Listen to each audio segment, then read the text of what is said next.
ఇప్పుడే బయటకు వస్తున్నాను స్క్రీన్ లోంచి. తలాలు తెగిపడిపోతాయేమో, లేకపోతే తగలబడిపోతామేమో ఫైర్ స్టామ్ లో అన్నట్టు వచ్చింది ఈ సినిమా మాత్రం. సుజీత్ గారు ఫస్ట్ ఆఫ్ ఆల్ మీకు హ్యాట్స్ ఆఫ్. ఎందుకంటే 10 ఏళ్ళ ఆకలి, 10-15 ఏళ్ళ ఆకలి బ్రో, 10-15 ఏళ్ళ ఆకలి. ఎందుకు అంటే పవన్ కళ్యాణ్ గారిని ఇలా చూడాలి, అలా చూడాలి, ఇలా ఉండాలి, అలా ఉండాలి, ఇది ఒక బీజిఎం పడాలి, అలా ఒక షాట్ పడాలి అని మేము అనుకోవడమే తప్ప ఒక్కటంటే ఒకటి వర్కౌట్ కాలే. అలాంటిది మీరు ఈ 15 ఏళ్ళ ఆకలిని ఇంకో 10 ఏళ్ళు గుర్తుండిపోయేలా తీశారు. Hats off to you Sujith garu. So first of all cinema గురించి మాట్లాడాలి అంటే పవర్ స్టార్ పవన్ కళ్యాణ్ గారి ఫ్యాన్స్ కి మాత్రం పండగ, కల్ట్ ఫ్యాన్స్ కి పెద్ద పండగ.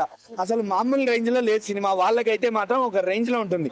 ఒక జెన్యున్ మూవీ లవర్ గా, ఒక జెన్యున్ టాలీవుడ్ మూవీ అభిమానిగా చెప్పాలంటే మూవీ కొంచెం అటు ఇటుగానే ఉంది. అంటే అబోవ్ యావరేజ్ అని అంట. అటు ఇటు అంటే టాప్ అయ్యేలా కాదు, అబోవ్ యావరేజ్ అని అంట. ఎందుకు అంటే స్టోరీ అనేది కంటిన్యూటీ ఉండాలి, స్టోరీ అనేది కనెక్టివిటీ ఉండాలి, కొన్ని లాజిక్స్ అనేవి ఉండాలి. స్టోరీలో అదే కంటిన్యూటీ మిస్ అయింది, అదే లాజిక్లు మిస్ అయ్యాయి. సో నేను అందుకని చెప్పి అబోవ్ యావరేజ్ అని అంట. అంటే సుజీత్ గారు ఇక్కడ కేవలం పవన్ కళ్యాణ్ గారి మీద, చరిష్మా మీద, ఆయన స్క్రీన్ ప్రెజెన్స్ మీద కాన్సన్ట్రేట్ చేసి స్టోరీని సైడ్ ట్రాక్ చేసారేమో అనిపించింది. అంటే మూవీ మళ్ళీ స్టోరీ బేస్డ్, కంప్లీట్ స్టోరీతోనే ముందుకు నడుస్తూ ఉంటది.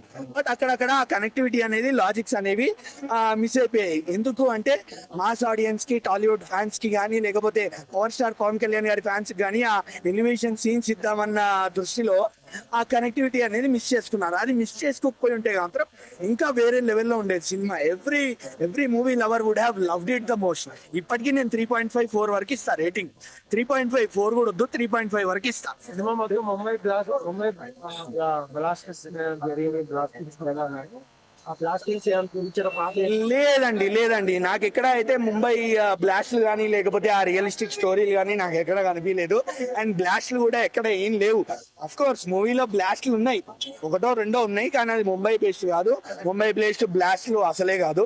సో ఇలాంటి రూమర్స్ మాత్రం మనం స్ప్రెడ్ చేయకుండా ఉంటే మంచిది. అండ్ ఓవరాల్ గా ఇంకా ఇమ్రాన్ హష్మి గారి గురించి మాట్లాడాలి.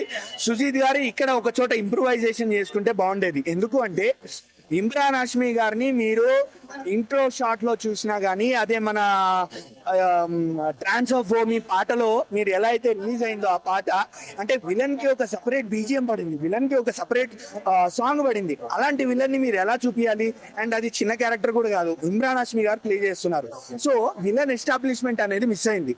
విలన్ ని ఎస్టాబ్లిష్ చేయడం అనేది మీకు పవర్ స్టార్ పవన్ కళ్యాణ్ వల్ల అది కూడా సైడ్ ట్రాక్ అయిపోయింది.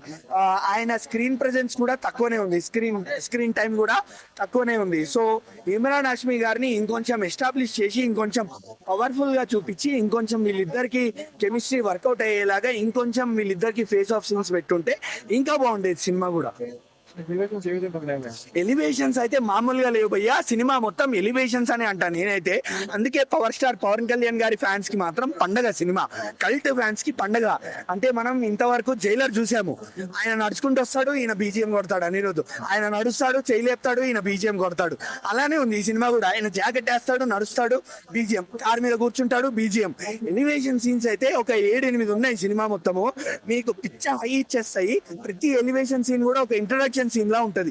Especially opening part and climax part కూడా ఎలివేషన్ తో ఇచ్చాడు భయ్య. ఇంకేమనాలి? ఎండ్ టైటిల్ కార్డ్ పడేటప్పుడు కూడా ఎలివేషన్.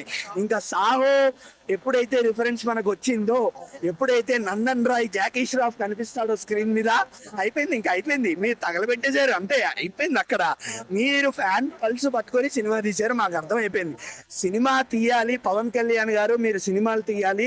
ఇంకా సినిమాలు చేస్తారో లేదో తెలీదు, కానీ సినిమాలు తీయాలి.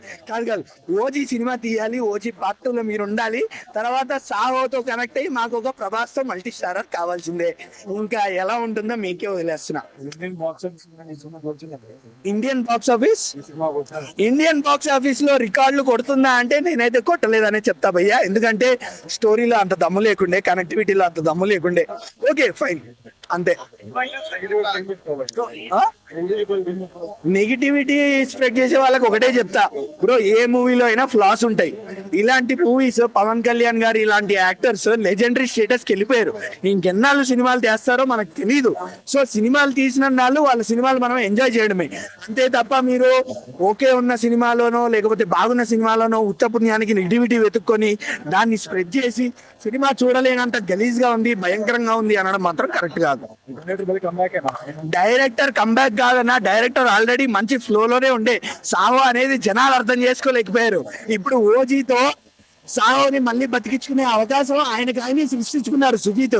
Hats off you. అసలు పవర్ స్టార్ అనుకుంటూ సినిమా థియేటర్ లో వదిలిన ఇప్పుడు అదే పవర్ స్టార్ తో పాన్ ఇండియా సినిమా తీశాడు. ఇంతకన్నా సక్సెస్ ఉంటుందో నాకైతే అర్థం కావట్లేదు.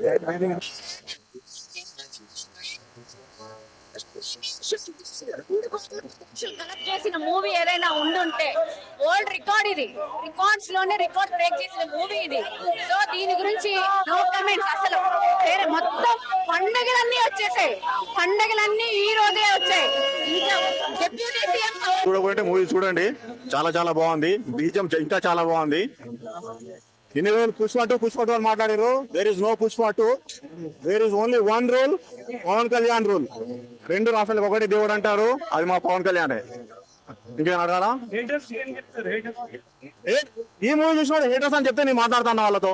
రేటింగ్ అనేది ఏం లేదు, బీజిఎం తో మావాడు నడుస్తే చాలు. డైలాగ్ లేవు, నడుస్తున్నాడు అంటే సినిమా మొత్తం నడుచుకుంటే తీసుకెళ్లిపోయాడు. దాన్ని మించి సుజిత్ ఓజీ టూ తీసిన తర్వాత నీకు గుడి కట్టిస్తా, దానికి ఇంకేం చెప్పలేదు. పుష్ప టూ రికార్డ్స్ కూడా ఏం లేవన్నా. ఈ రికార్డ్స్ కి మళ్ళీ బద్దలు కొట్టాలంటే మళ్ళీ మావాడే వస్తాడు, ఓజీ టూ తో వస్తుంది. Thank you.